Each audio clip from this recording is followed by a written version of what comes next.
वो जिन्होंने दुनिया को फतह किया, वो जिन्होंने दुनिया पे इस्लाम का परचम लहराया, वो बेनमाजी नहीं थे, सब नमाजी थे। सुभान अल्लाह, सुभान अल्लाह, सुभान अल्लाह। बहुत जिन्होंने कैसर और किसरा को फतह किया था, जिन्होंने रोम की हुकूमत का तख्ता पलट दिया था, वो बेनमाजी नहीं थे, सब नमाजी थे। हम तो चैनो सुकून की जिंदगी गुजार रहे हैं, फिर भी नमाज नहीं पढ़ते। उन्होंने तो तलवारों के साये में नमाजें अदा की। हम तो बड़े मजे की जिंदगी गुजार रहे हैं, गोश्त से रोटी खा रहे हैं, बिरयानियां खा के नमाज नहीं पढ़ रहे। उन्होंने सूखे हुए चमड़े पानी में भिगो भिगो कर उनको चबा चबा कर पेट की आग बुझाई, या कुछ न मिला तो फाके किए, मगर फिर भी उन्होंने नमाजें अदा की, फिर भी उन्होंने सजदे किए। ये उनकी बात थी। आज हम चाहते तो ये है दुनिया को फतह कर ले, मगर एक वक्त नमाज पढ़ने को तैयार नहीं। इरादा तो यह है कि हम सारी दुनिया को फतह कर लें, मगर नमाज एक वक्त की पढ़ने को तैयार नहीं। एक शख्स हुजूर की बारगाह में आया, कहने लगा हुजूर कलमा तो मैं पढ़ लूंगा मगर नमाज नहीं पढ़ूंगा, ईमान तो ले आऊंगा मगर नमाज नहीं पढ़ूंगा। आका ने फरमाया अच्छा नमाज नहीं पढ़ोगे? का नहीं पढ़ूंगा। तो हुजूर ने पता क्या फरमाया? हुजूर ने फरमाया चलो एक काम करो, तुम कलमा पढ़ो, बस 40 दिन नमाज पढ़ लो, उसके बाद में तुम्हारी मर्जी, मत पढ़ना। बोलो ना सुभान अल्लाह, सुभान अल्लाह, जोर से बोलो। कितने दिन आका ने फरमाया? बस 40 दिन नमाज पढ़ो, बस 40 दिन पढ़ लो। ताजदारे मदीना वाली ये कायनात मुस्तफा जाने रहमत ने फरमाया 40 दिन नमाज पढ़ लो, फिर तुम्हारी मर्जी, मत पढ़ना। इतना सुना तो कहने लगा चलो इतना तो कर ही लूंगा, 40 दिन में क्या है, पढ़ लूंगा जी। मुस्तफा जाने रहमत ने कलमा पढ़ाया, उसने कलमा पढ़ा, ईमान ले आया। सुभान अल्लाह। कलमा पढ़ लिया, 40 दिन नमाजें पढ़ने को राजी हो गया, कहने लगा पढ़ लूंगा।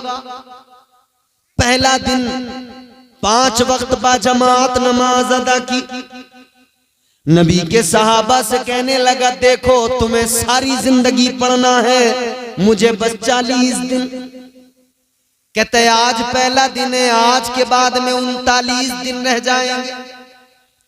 दूसरा दिन आया, इसने नमाजें पढ़ी, कहते अब 38 दिन रह गए। दिन गिनता रहा, नमाजें पढ़ता रहा, दिन गिनता रहा, नमाजें पढ़ता रहा। जब वक्त गुजरता गया, वक्त गुजरता गया, दिन कम होते गए। जब 39 दिन होने को आए, सबसे कह रहा था अब बस देखो मेरी छुट्टी होने वाली है, तुम पढ़ते रहना सारी जिंदगी भर नमाजें, मेरा काम खत्म, 40 दिन हो जाएंगे, छुट्टी। आखिरी दिन आ गया, 40वां दिन। नमाज पढ़ने आया मस्जिद के अंदर।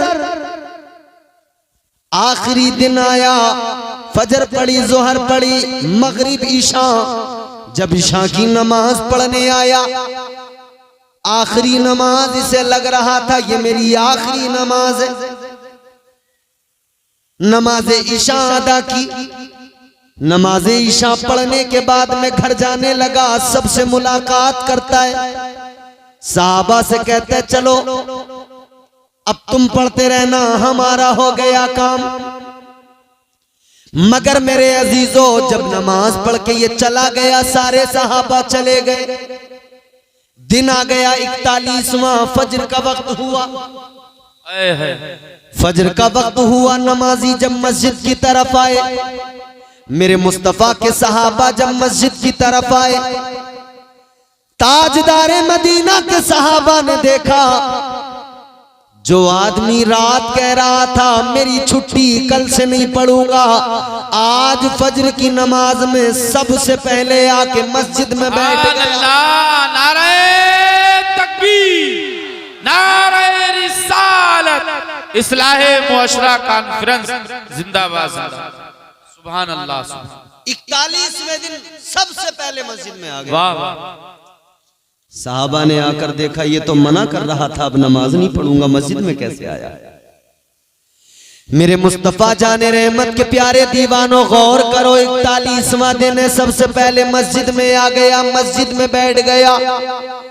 नमाज के लिए जब सबसे पहले आया, देखा तो साहबा ने मालूम किया तू तो रात तक कहता था अब नमाज नहीं पढ़ूंगा, रात तक कहता था सुबह से मेरी छुट्टी, क्या हुआ जो तू नमाज पढ़ने मस्जिद में सुबह सुबह चला आया, सबसे पहले फजर की नमाज में आ गया। कहने लगा रात तक तो मैं भी यही सोच रहा था, अब मुझे नमाज पढ़ने की जरूरत नहीं है, अब मेरा काम हो गया, वादे के मुताबिक 40 दिन मैंने नमाज पढ़ ली, अब मुझे नमाज पढ़ने की जरूरत नहीं, अब मुझे सजदे करने की जरूरत नहीं, अब मुझे बंदगी की जरूरत नहीं। कहने लगा मगर जब मैं रात जाकर बिस्तर पे सोया, जब मैं रात जाकर बिस्तर पे लेटा, कहता है मुझे सारी रात नींद नहीं आई, करवटें बदलता रहा, मेरे दिल में एक हलचल सी पैदा हो गई, मेरा दिल मुझसे कहने लगा तू नमाज पढ़ने नहीं जाएगा,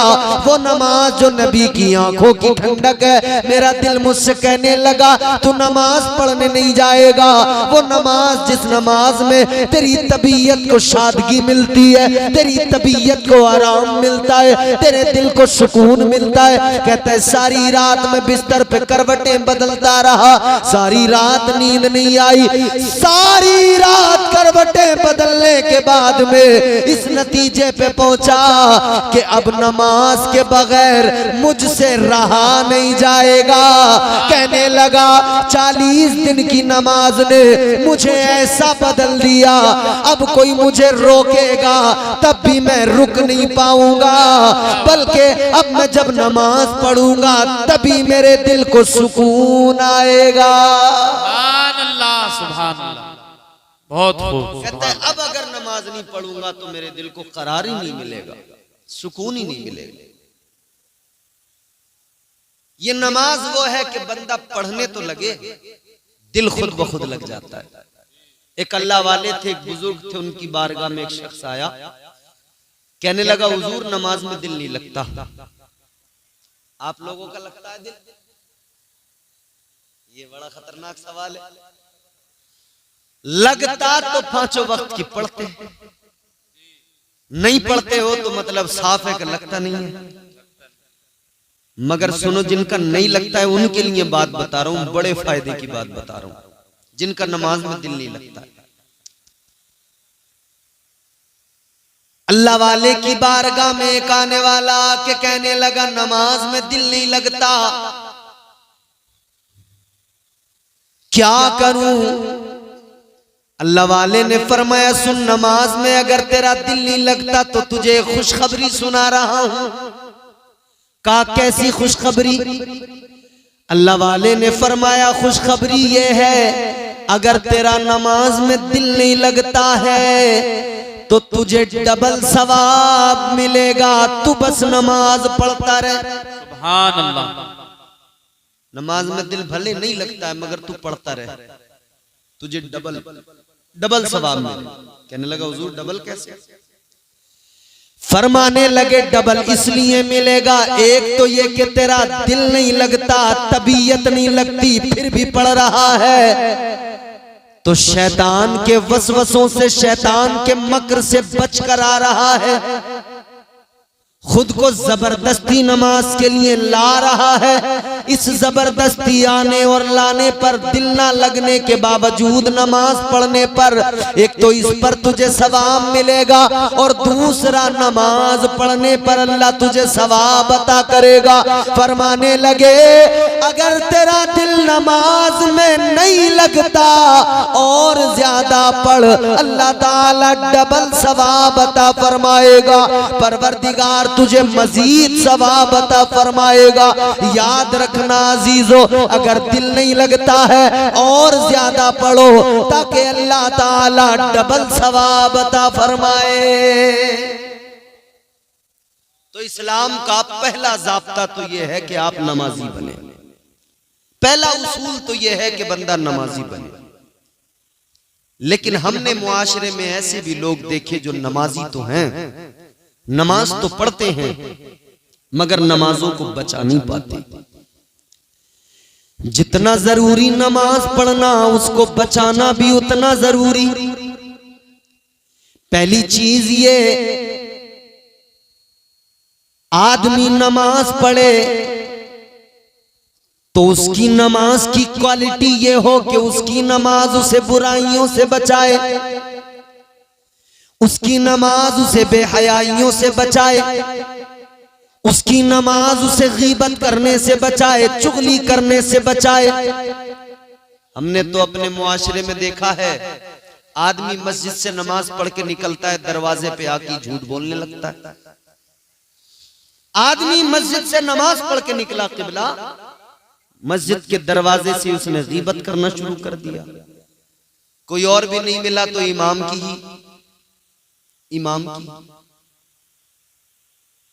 याद रखना, नमाज पढ़ना फर्ज है, नमाज को बचाना भी जरूरी। नहीं बचा सके तो क्या,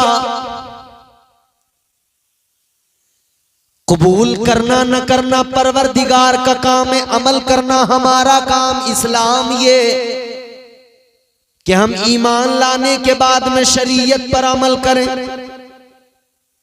ईमान लाने के बाद में नमाजें पढ़ें, इबादत करें, बंदगी करें, अल्लाह से डरें। अगर ज़कात फर्ज है तो ज़कात दें, अगर इस्तिताअत रखते हैं तो हज अगर फर्ज है हज करने जाएं।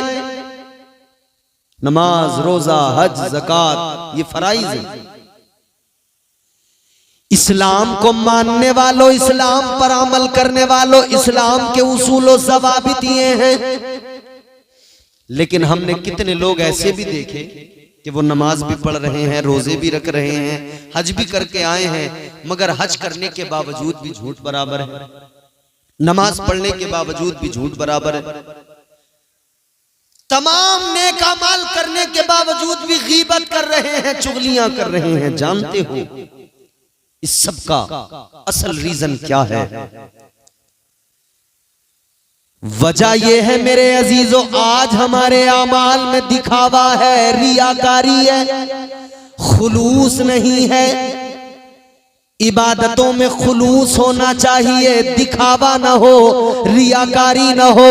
खुलूस अपनी अमल में शामिल करो, खुलूस अपने अमल में पैदा करो। खुलूस ना हो तो अमल किसी काम का नहीं, खुलूस ना हो तो अमल का कोई फायदा नहीं। अल्लाह अकबर कबीरा, गौर फरमाइए, ये इस्लाम है, ये प्यारा इस्लाम जो बंदे को हर तरह से संवारता है, हर तरह से आरास्ता करता है, पैदा होने से लेकर कब्र की आगोश में जाने तक। इस्लाम तमाम जिंदगी का सलीका सिखाता है, इस्लाम तमाम जिंदगी गुजारने का ढंग अता फरमाता है। जब बच्चा पैदा हो आपको करना क्या है ये भी इस्लाम बता रहा है।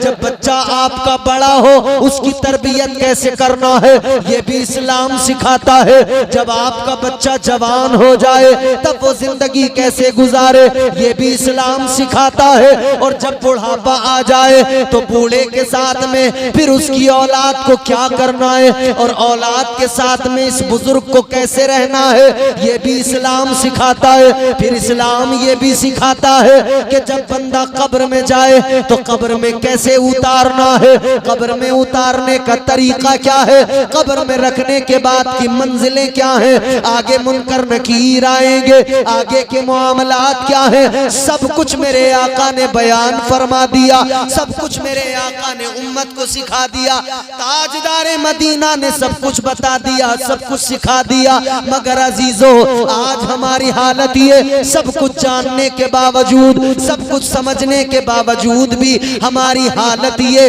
बेअमल बने हुए हैं। आज अगर दुनिया के अंदर अपने मजहब के नाम लेने के बाद में सबसे बड़ी मजहब से दूरी बनाई हुई कौम अगर कोई नजर आती है तो वो मुसलमान नजर आता है।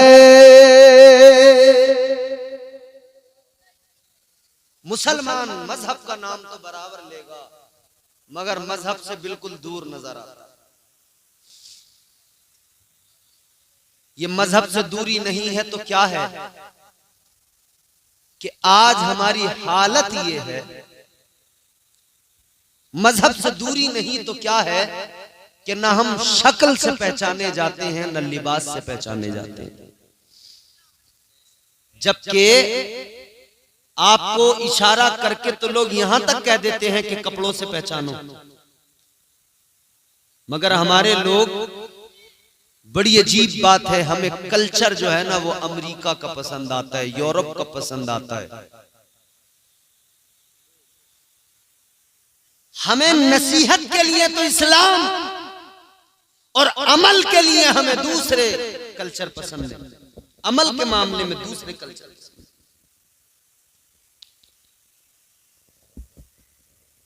कल्चर की बात जहां तक है ना, अगर हमें मुस्तफा का दिया हुआ कल्चर पसंद आया होता तो हमारे चेहरों पे मुस्तफा की सुन्नत होती।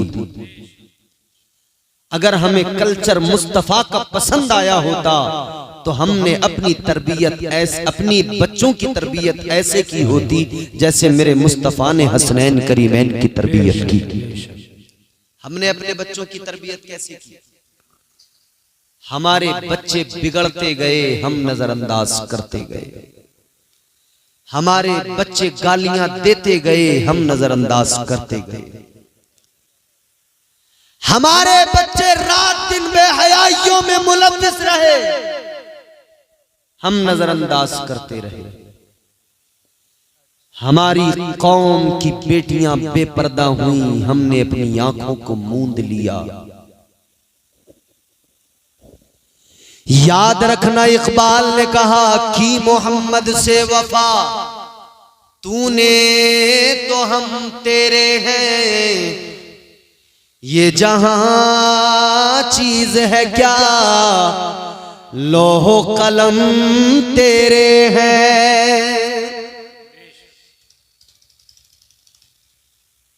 सरकारे मदीना ताजदारे दो आलम मुस्तफा जाने रहमत सल्लल्लाहु ताला अलैहि वसल्लम से वफा कीजिए। मुस्तफा जाने रहमत से वफा करने का मतलब ये नहीं कि हम दाढ़ियां मुंडाएं फिर अपने आप को नबी का वफादार कहें, हम झूठ बोले फिर अपने आप को नबी का वफादार कहें, शराबे पिए फिर अपने आप को नबी का वफादार कहें, जुआ खेले फिर अपने आप को नबी का वफादार कहें, गालियां जबानों पर हो फिर अपने आप को नबी का वफादार कहें, और फिर हम कहते हैं हमारी दुआएं कबूल नहीं हो रही है, हमारे साथ बड़ी परेशानियां हैं, बड़ी दिक्कतें हैं, बड़े मसाइल हैं। आज हमारा शिकवा ये हमारी दुआएं कबूल नहीं हो रही है, शिकवा है ना। लेकिन ये देखा कि हमने अपनी जबान को गालियों से गंदा किया, हमने अपनी जबान को झूठ से गंदा किया, हमने अपनी जबान को चुगली और गीबत से गंदा किया। जबान को पाक कीजिए अपनी, झूठ गीबत चुगली बदकारियों से बचिए, फिर दुआ मांगिए, फिर देखिए अल्लाह ताला दुआ कबूल करता है या नहीं करता है। अच्छा, हम एक तरफ दुआ कर रहे हैं या अल्लाह कोई उमर जैसा आदिल भेज दे। मुसलमानों की हालत बड़ी नाजुक है।